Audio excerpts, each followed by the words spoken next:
I found this great website that has our number squares here, that or number pieces you can use in a virtual setting or even with your kids in class as well. So this is the website right here, and I'm going to link it in the description, and then it's going to be down here at the bottom.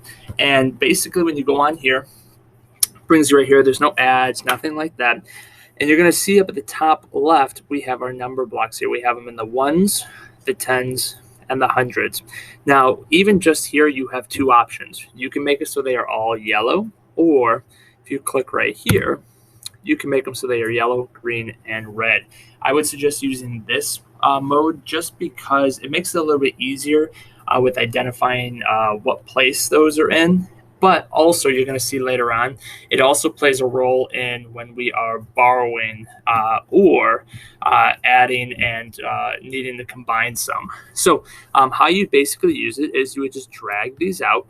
And with the tens, you're going to actually notice that I have two different versions. I have horizontal or I have vertical. So you're able to use either one of those. Now, as I'm bringing these out, first thing you're going to notice is obviously takes up quite a bit of space.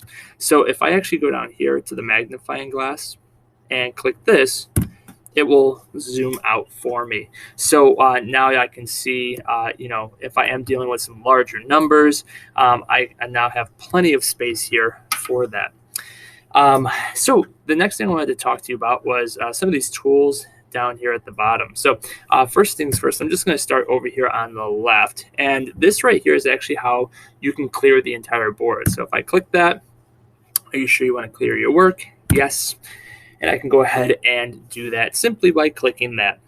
Now, the next one I want to show you, I'm going to need a piece out in order to do that, is this right here. So this is how you would break these pieces up. So I have 100 piece that is selected. You can see, and I'll bring another one out just to show you, when it's selected, it has this blue haze around it. If I click that and break it up, you'll see that it goes down a place. So I went from the hundreds place to the tens place, and not only did it break those up, but it also changed the colors. And now I can go and separate those. So this works really well if you're doing something like subtraction and you're needing to borrow. Now, the other nice thing is you can actually do the opposite of this and bring some together. So if I see like right here, I want to combine these and see how many I have. If I actually just click and hold and this line shows up, if I just circle around the blocks that I want to select, you can see now all of these have the haze. And this block right here is join pieces. When I click on that, it will actually let me know, okay, what was I able to make from there? So I had 11 of those tens blocks. And so I was able to create a hundreds and then a 10 that was left over. You do have the option to change these colors as well. To me, I wouldn't use this unless you were doing something maybe with these all yellow ones and you just want to highlight something specific, but you are able to do that. You can also duplicate. So, to kind of show, if I go in circle and select all of this, duplicating times 2, times 3, times 4. So you can do that as well with that duplicate tool. Rotate, you do have the ability. So if I do accidentally pull out one of these and I want it horizontal, not vertical, I can rotate it as well with this button here. This is that zoom in, zoom out. I would suggest being zoomed out for probably your upper elementary grades where you're going to be using larger numbers. But for our younger kids, being zoomed in will actually help a lot more, especially when they're using a lot of these ones and tens blocks. It'll probably help to be zoomed in with them. This right here, this is the equation tool. So this is kind of a nice little feature. If I want to put a math problem here, so if you're sharing your screen maybe and you want to show this, I can go and say, okay, what is 42 divided by 7? Maybe I want that to be red, and I'm going to go ahead and hit done. And you see now it puts that problem there.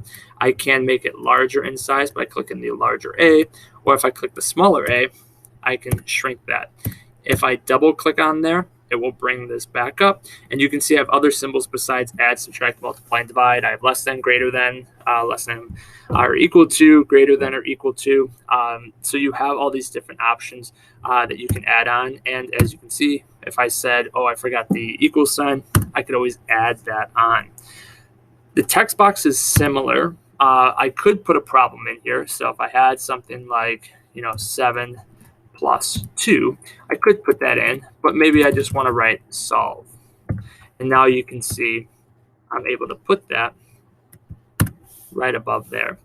Next, we do have an annotating, a drawing tool. So if I want to highlight something, with this, I can actually draw on that screen as well. And I have a couple of different options here with using that.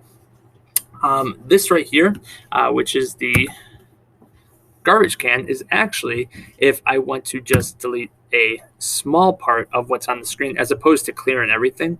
So maybe, I wanted to get rid of a couple of these ones and not have 3 of them, but maybe I just want 1. I could select those 2 so they have the haze and then hit the trash can, and then it will delete those.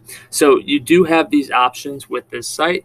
Once again, I'm going to put the website down here so you can see that, and it'll be in the description of the video. I hope this helps. If you have any questions, please feel free to reach out.